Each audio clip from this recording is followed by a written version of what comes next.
place de mai autour de la pyramide, et puis par la suite, dans la recherche inlassable de ces enfants, de leurs petits-enfants, n'ont jamais utilisé la violence ni préconisé l'utilisation de la violence, bien au contraire, et de façon inlassable. Et même lorsque quasiment tout avait perdu l'espoir, elles ont continué à demander devant les tribunaux, les juges, le Parlement et tout l'exécutif que la justice, la mémoire et la vérité puissent s'exprimer. Devant le Sénat, j'avais déclaré que si à moi on m'avait arraché un enfant, que j'avais même pas pu le pleurer ou amener des fleurs sur sa tombe, je ne sais pas si j'aurais eu la force de demander la justice, la vérité, etc., avec la force que ces femmes ont montré, qui vraiment ont constitué un tel exemple.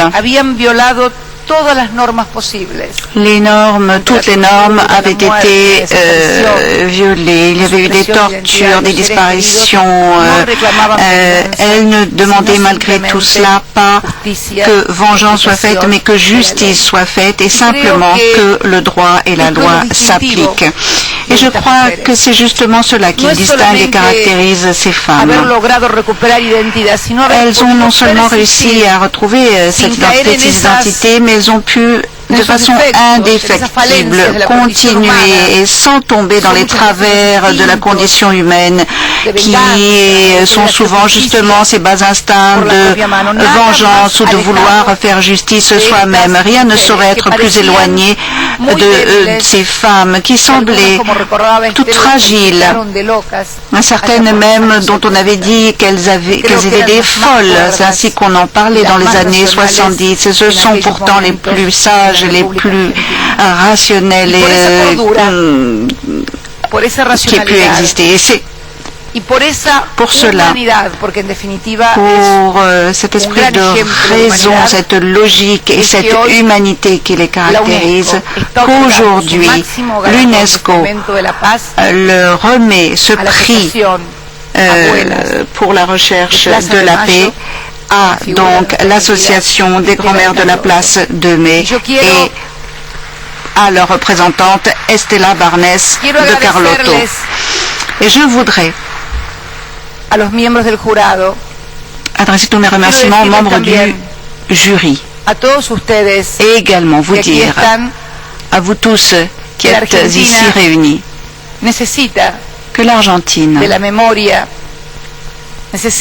a besoin de se souvenir, a besoin de la justice pour pouvoir tourner cette page douloureuse que nous avons vécue.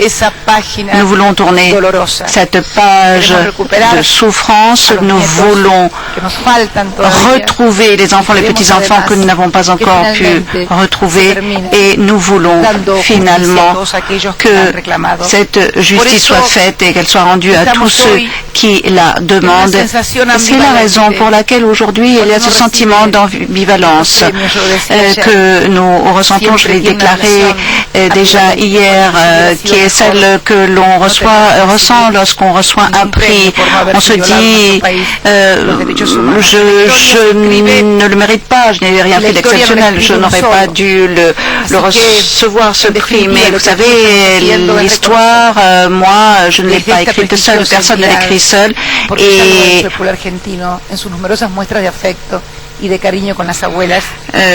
crois que ce travail a été fait par cette association que je remercie avec beaucoup de gratitude et redire que en tant que pays membre des Nations Unies, pays respectueux des droits de l'homme, nous serons toujours présents pour condamner où que ce soit toute atteinte aux droits de l'homme. Et je voudrais te remercier, Estela, pour toutes ces années de courage dont tu as fait preuve. Et je sais que parfois tu étais seule, tu as connu une grande souffrance, ton fils n'a pas été retrouvé, mais ces enfants que nous voyons ici, Victoria, Juan, Francisco et autres, que je vous distingue tant bien que mal dans la salle devant moi, je crois qu'en eux, il y a une partie de ton enfant et je te remercie, te remercie et t'embrasse de tout cœur en mon nom, au nom de tous les Argentins. Merci Estela, merci chère grand-mère, merci chère mère, merci chers enfants, merci pour tout. Alors, vous venez donc de suivre Madame Cristina Fernandez de Kirchner, présidente de la République d'Argentine. Mais ce que vous venez tout de suite de suivre, c'est la parole, j'allais dire, le cœur d'une mère, d'une femme qui parle de ses enfants disparus, de cette terrible tragédie intervenue en Argentine sous le régime militaire. Elle a fait valoir entre la présidente et une grande accolade entre Estela et sa présidente, Madame Cristina Fernandez de Kirchner. La parole est à Maître qui a fait vivre ici beaucoup d'émotions à toute l'assistance. Il est annoncé. L'émotion aussi, on en aura avec le président Abdoulaye Wade, lauréat du prix Houphouët-Boigny pour la recherche de la paix. C'était en 2005. C'est cela. Donc, place donc à Abdoulaye Wade qui a aussi reçu son verre d'eau. Tout à fait. Oui, comme vous l'entendez, la salle crie, Sopi, Sopi. Sopi qui veut dire en Wolof, le changement, si je ne m'abuse. Tout à fait.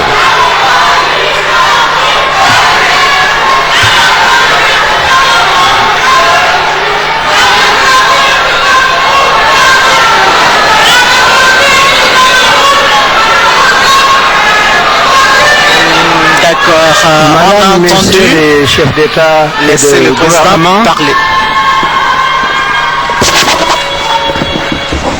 Monsieur le Président de la République de Côte d'Ivoire,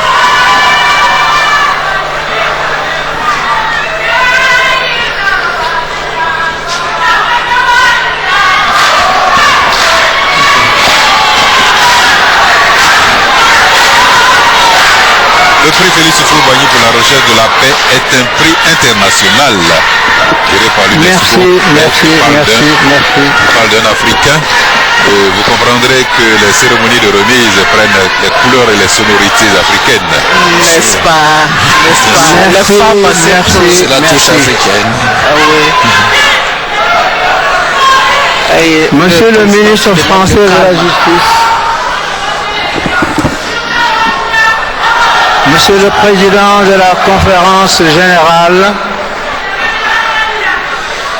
Madame la Présidente du Conseil exécutif, Madame la Directrice générale de l'UNESCO, Monsieur le Président et les membres du jury, Monsieur le parrain du prix Félix Houphouët-Boigny pour la recherche de la paix, Monsieur le protecteur du prix Félix Houphouët-Boigny pour la recherche de la paix, Monsieur le secrétaire exécutif du prix Félix Houphouët-Boigny pour la recherche de la paix, Madame la présidente de l'association Les Grands-Mères de la place de Mai, Mesdames, Messieurs, Madame la présidente du Sénat du Gabon, Messieurs les premiers ministres du Niger et du Bénin, Mesdames, Messieurs, chers invités, vous devinez mon émotion pour 1001 raisons. En me retrouvant aujourd'hui à l'UNESCO, maison du dialogue des cultures et des civilisations,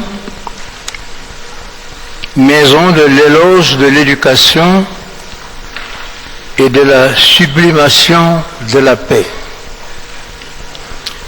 Mesdames, Messieurs, par-delà l'émotion qui m'étreint, je voudrais saluer la présence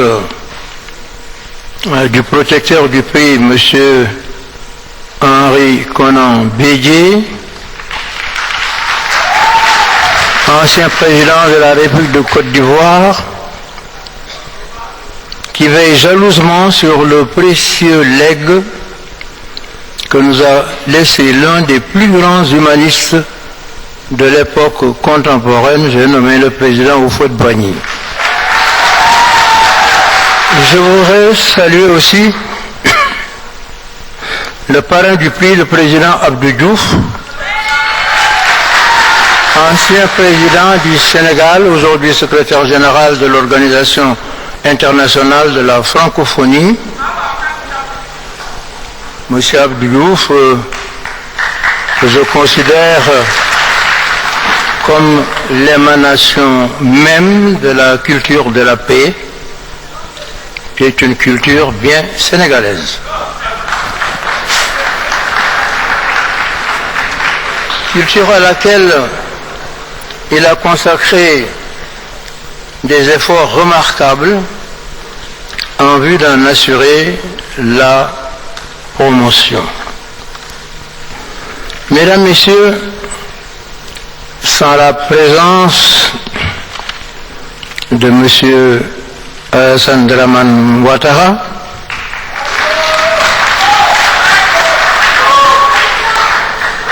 on hésite toujours à appeler un président mon petit frère. Il faut l'entendre au sens africain. Monsieur le Président de la Côte d'Ivoire, je disais que sans votre présence, quelle signification aurait pu avoir cette cérémonie qui est due au génie et à la générosité de votre illustre prédécesseur dont vous êtes le continuateur authentique. Monsieur le Président Alassane Ouattara, les Africains, en tête desquels sont les Sénégalais et les Ivoiriens, vos nombreux amis dans le monde sont rassurés par votre présence à la tête de la Côte d'Ivoire, qui se trouve ainsi entre des mains expertes d'un économiste doublé d'un financier. Un économiste doublé d'un financier, libéral au politique et à l'économique, qui ne tardera pas à relever ce beau pays d'un désastre sans précédent. Vous l'avez entraîné, la folie des hommes et l'ambition aveugle.